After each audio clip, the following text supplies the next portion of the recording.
Hello again to the third part of our November 12th exchange. I'd say exchange because you'll be um, commenting on some of this material and offering your own insights and learning over the years. I realize that some of you are almost finished, and so a great deal of what I have to say isn't going to be perfectly new to you, but hopefully I'll be able to find something that will take you in a direction you haven't seen before, because that's the essence of learning, isn't it? Today I want to talk a little bit about pastoral assessment. Now again, this is an area that a lot of people are just naturally very good at. I was not. I had to take a course in it. And so I want to share some of that learning with you. There are a variety of pastoral encounters. Just to name a few, one is the official encounter, and that's probably my weakest because that's also the one that demands the most prophetic presence, and it is also the one where prophetic presence is the least welcome. And from some of your reflections, I know that you have found the same thing already.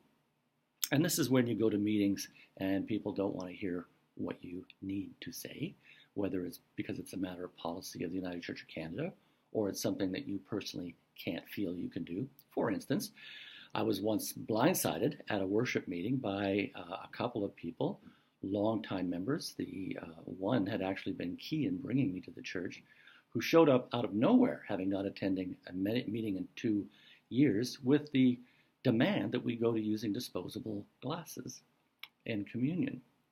I don't know how you feel about that, but after some discussion in the meeting, which included my insistence that the real solution to what they were having a problem with was intinction, which they also wouldn't do, they were on the brink of voting it in. And I said, well, you should probably decide something before you vote. And they said, what's that? And I said, who's going to preside? Because I wouldn't. And in fact, was in a small church one time confronted with that very thing in a very similar way. And I had simply announced that the elements had been contaminated and we couldn't serve communion that day. We had quite the war over that. So there's the official presence. There's also baptism, when you do your baptism interviews, I assume you do, or when there's an insistence that somebody be baptized by somebody else rather than you as the minister because they know that other person better. Those are places that you have to be clear about what you're thinking. There's visitation in hospital and home and care facilities, and this is an area that's much more difficult than people realize. When you're in long term with somebody, for instance, who is terminal or has something like a cracked pelvis and is not going to be out of hospital for 6 or 7 weeks and is having a hard time. But I'm going to primarily talk about pastoral assessment with regard to bereavement and in preparation for the funeral and how I go about it and what you might consider. Now, way back a long time ago, I think it was 1992, I was given the opportunity to take a chaplaincy course at Sunnybrook Health Sciences Center in Toronto under the tutorial of Alan Tipping, a former Catholic priest who had become a United Church minister, very dedicated to the United Church, longtime chaplain. And he did not fly by the seat of his pants, and he insisted we not either. Spontaneity comes anyway, he would say. So he was big on having pastoral plans and doing pastoral assessment according to certain terms of reference that he had. He was much more didactic than we would normally accept nowadays. Now, in terms of bereavement, when you gather with a family to talk about what it means to what you want done and what they want done in the funeral, understand that this is a process that is masked by that agenda. With enough practice, you'll be able to do a funeral for practically anybody with knowing practically nothing. That's the truth.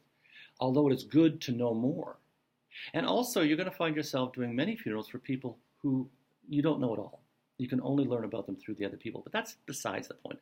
The real point is the pastoral aspect of having this interview. It normally should take about an hour. Might take a little less, might take a little more.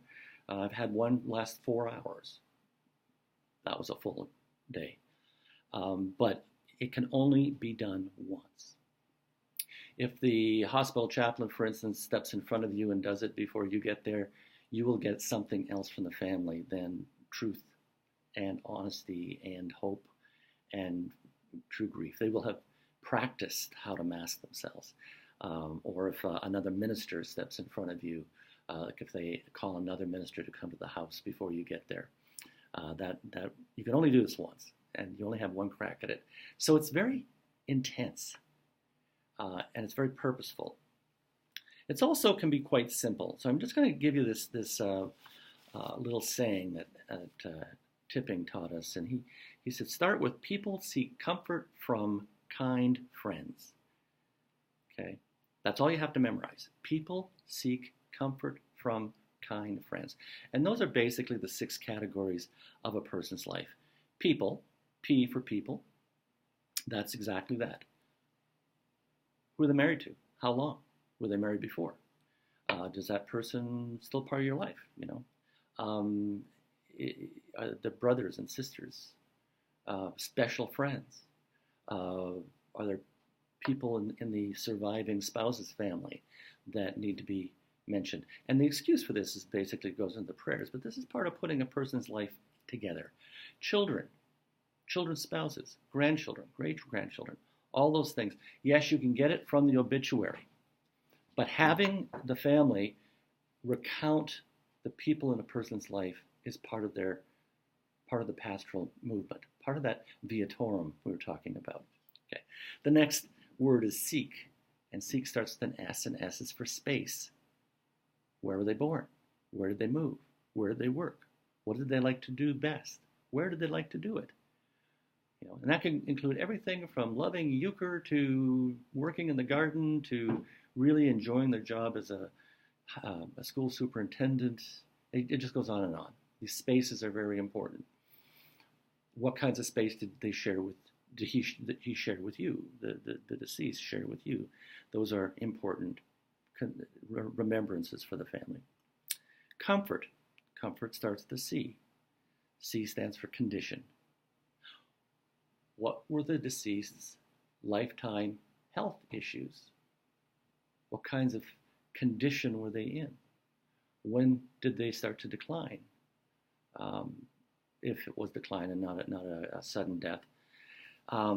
Those are the kinds of things that come up under condition. People seek comfort from.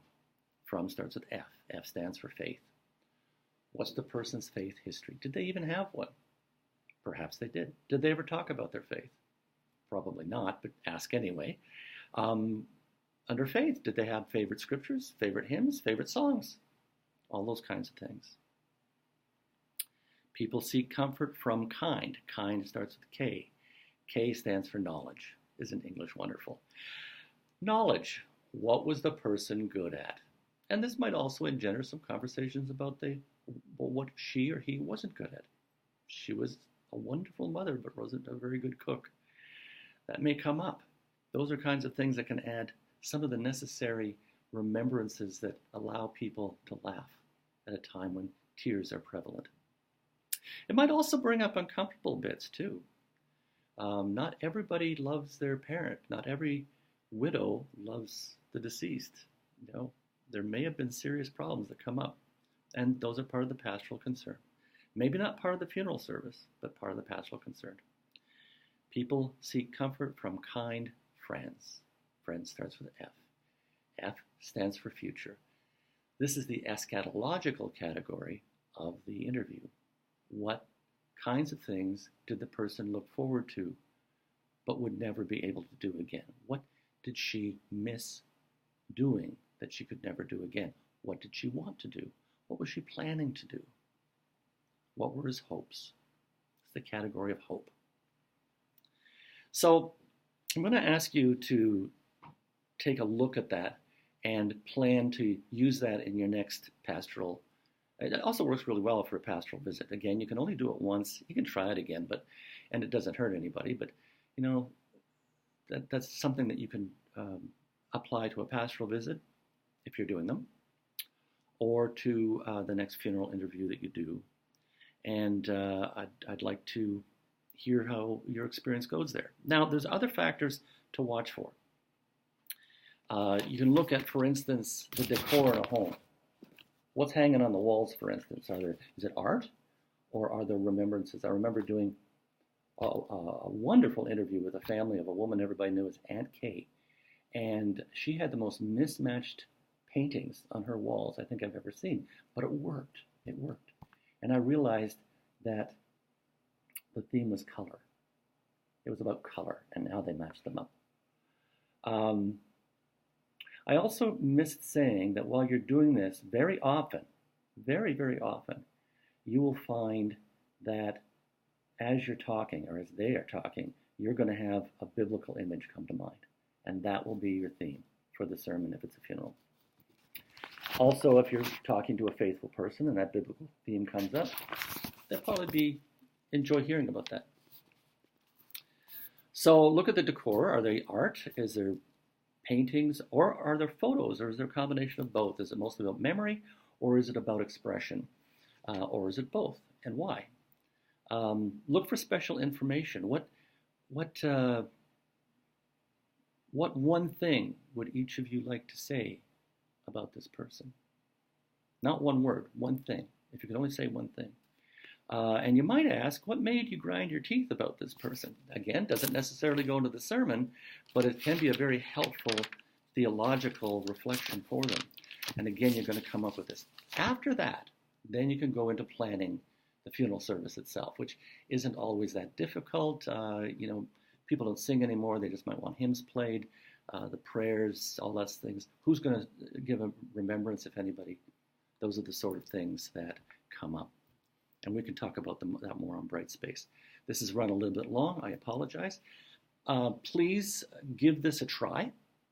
I know it's not for everybody, but give it a go and see how your experience with that comes across. And it's also best if you don't tell them that you're following a rubric. They don't need to know that. It's a new experience for them, and very often every death is the only death that's anyone's ever experienced in all of human history. And that's the way it is. So give it a try, and I'm looking forward to hearing from you, and we'll talk to you again in 2 weeks. Bye for now.